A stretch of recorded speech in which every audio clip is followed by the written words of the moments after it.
20 past 6 on KFM 95.9. Just making sure I've got the right time there. Education has obviously been a big focus over the past couple of weeks with the announcement of the matric results, and then the fallout, the analysis that takes place, and the suggestion that we shouldn't be reflecting on the number of people who pass matric. We should be looking at the number of people who enroll in grade 1 and make it through the system. I think all of these numbers are important. It's not a case of not looking at one and only looking at the other. We can look at all of them. We can celebrate good matric results. We should focus and can focus on schools that defy the odds, on pupils who in trying circumstances are able to achieve. My big concern, if you've been listening to the show long enough, you will know that I put the issue of youth unemployment as one of the major priorities to deal with in South Africa, and my concern is for the youngsters who are matriculating, getting good matric results, going to tertiary institutions, and after that are finding that they join the other more than 50% of people, young people, who are unemployed. But standard of education is obviously critical. And in this past year, in 2018, I was introduced to the concept of the Future Nation Schools, this initiative that was started by Sizwe Nxasana and Dr. Judy Dlamini. And it seems, as I was learning more about it and doing interviews about it, I understood a vision for a schooling system to build a network of high quality, affordable, independent schools. And I thought this particular aim, I'm going to read from the blurb I've got here: spearhead the African education revolution by providing a model that's relevant, futuristic, technology-enabled, and epitomizes excellence. And those are all the qualities, surely, we want in education. I have on the line the CEO and founder of Future Nation Schools, Sizwe Nxasana, joining us now. Sizwe, it's a pleasure talking to you. Good morning.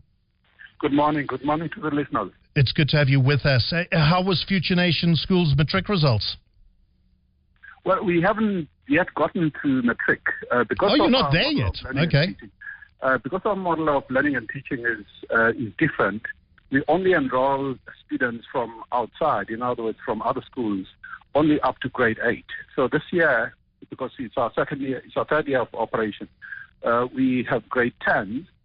But the important thing, touches on some of the things that you mentioned earlier. In other words, education shouldn't just be about knowledge and knowledge production or consumption. It should be about all the competencies that are important to build amongst young people so that they are ready for the world, so that even if they exit anytime before matric, at least there are certain skills that they possess that they can then go and use. Because our education system has been largely academic. Yes. And therefore, you find that, the competencies that young people need, even as they get or even exit from university for that matter, or TVET college, they still do not have the competencies which are required in the world, especially in the fast-paced, changing world you need to live. How at Future Nation Schools do you prepare students for life after school, this ever-changing environment into which they will be flung? Well, the fundamental philosophy of Future Nation Schools is to teach all the new modern things which are applicable. If you just think of, for instance, the digital world. So we introduced coding and robotics from grade 1 already. We have adopted a project-based learning approach to learning and teaching. In other words, students together with teachers design other mini projects or term projects or annual projects that they work on, because the whole idea is to develop all the other skills. In other words, the communication skills, ability to collaborate with others, ability to listen, ability to be creative. And the whole focus of project-based learning is about solving real problems. So, yes, there may be a whole variety of different problems that can be solved either with technology or people can solve. If you just think of, the basic needs that we have as a people, especially in the context of the African continent. You have issues with water, with housing, with health, with education, and we encourage our young people to think creatively, come up with solutions to some of these problems, working, of course, and guided by the teacher. So that whole project or that whole approach ensures that, whilst they do research and they, develop their academic knowledge, they are also developing all the other skills and the competencies which they need to succeed in life. How fundamentally different is the education a child receives at Future Nation schools from not only government schools, state schools, but some of the more elite private schools? Is it fundamentally different? Well, the starting point is we still have to teach in terms of the South African curriculum. So, education is quite regulated in that sense, in that we take in our case, we at matric will be writing the IEB exams. So you have to make sure that our students know all the curriculum that is expected of them in terms of the CAPS curriculum or the IEB curriculum. So, but the important thing is then to put a really important overlay on that curriculum. And what we do essentially at Future Nation Schools, we take the curriculum, we Africanize it. Everybody's been talking about decolonization. In other words, make sure that every element, whether it's math, science, technology, and even the languages for that matter, we try and make sure that the context in which they are learned or taught is in the African context. And then, we do, for instance, integrated teaching. In other words, knowledge should not be compartmentalized, because life is not compartmentalized. So, for instance, you may have a teacher who's teaching, say, geography, but in geography, there are a lot of elements of mathematics, as an example. Yes. And there's a lot of creative writing which you need. So you may find in our classroom that there are 3 teachers who are teaching a concept or a theme that obviously still covers the curriculum that we are required to do, but in a very different approach in terms of how learning and teaching takes place. When for you, Sizwe, did this drive for this initiative, education initiative, start? Because you've had a busy life, Telkom, First Rand Group, you've done many things in your life. Was this always burning? Yeah, it was always burning. And one of the things that I'm really privileged to be part of is that I work with government. I work with the Department of Basic Education. I co-founded the National Education Collaboration Trust. So the more I looked at our education system, whether it's public or private, the more it really became very clear to me that there are a number of things that we have to change fundamentally. It's very difficult to change a big system like the government system, the public system. But what we do share a lot of our ideas, our innovations with the big system, because at least I have the privilege to do that. Because the important thing is there are just over 30 million learners or children that are in the public education system, and they can't be left behind. And therefore, the idea is to almost use our Future Nation schools as a laboratory that we can then share some of these best practices or ideas with others. We are part of an international chain of schools that are doing interesting things. So we're part of the global education network. And obviously that means we are exposed to trends that are taking place in Asia, in Singapore, in Hong Kong, in Europe, in North or South America.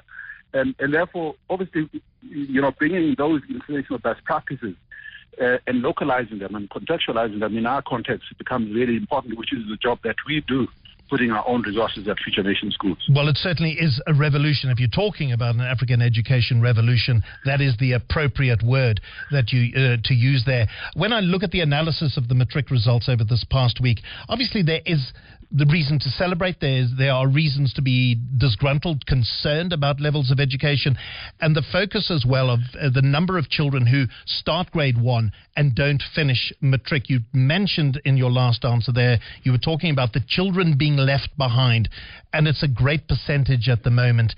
There should be, I would expect, a bigger focus on ensuring that children are not left behind, are not spat out of the system. Yeah, there are a couple of things, and some of them are really now in the pipeline, and I'm pleased, about that. In fact, the Minister of Basic Education, Minister Angel Gonzaga, talked about them at the results announcement last Thursday. One of them is that at the moment, one of the problems that we have is that if you fail and a child exits before grade 12, you have nothing. There's no certification about competence, about what you know before you get to matric. And, matric in South Africa is a very big, big issue. But I think we do need, for instance, an intermediate certificate. For instance, we used to have JC before. And the second thing is our curriculum, our CAPS curriculum, is almost 100% academic. So government is now introducing 2 additional streams, a vocational stream as well as a technical stream. Because it's important. It's about building those competencies that young people need, so that even if they drop out, at least they have some skills which they can use. They can count, they can use digital products, they can solve problems, they can communicate. It's important to be able to give them certificates that show that those competencies are there and they can use them. Yeah, I fully endorse that. I have a son who will not be able to matriculate. He will have to go into vocational training, and there should be no stigma attached to that either, that this is the result of somebody who has somehow failed in life, and now you have to do this other stream of education. I think it's relevant, significant, as important as going through a mainstream school. Absolutely. Yeah, so that's what we need. So at least we're now starting to introduce the other two streams, the technical and vocational stream. But, we have to address the problem from early childhood development, actually. So, yes, a lot of, our children now go to grade R, but, we need to go earlier, because it's been proven that if you start earlier developing the skills among children when they're still young, they actually stand them in good stead in their later lives. If they can navigate the world, they can do things, they have certain competencies, they have certain knowledge and skills, which is something that as a country we also need to fast track and do more. If I can just talk about Future Nation Schools as we start wrapping up, and I think anybody who's listening now would be intrigued to hear that coding is part of grade 1. When I was in grade 1, I think it was playing in the mud was more the part of the curriculum. But for people who want to register, enroll their children for Future Nation Schools, are there places available for 2019? Has that closed? Yes, there are still some places. So if you go to www.futurenationschools.com, you can register online. We still have some spaces in some of the grades. So, yes, absolutely. People are welcome to visit our website. Okay. I love the initiative, Sizwe. What you and your wife, Dr. Judy Dlamini, are doing, I think, is truly revolutionary. Thank you so much for your time. I look forward to chatting to you more in 2019 about Future Nation Schools and this model that you have for education. Thanks for your time this morning. Thanks very much. It's Sizwe Nxasana, the founder and CEO of Future Nation Schools.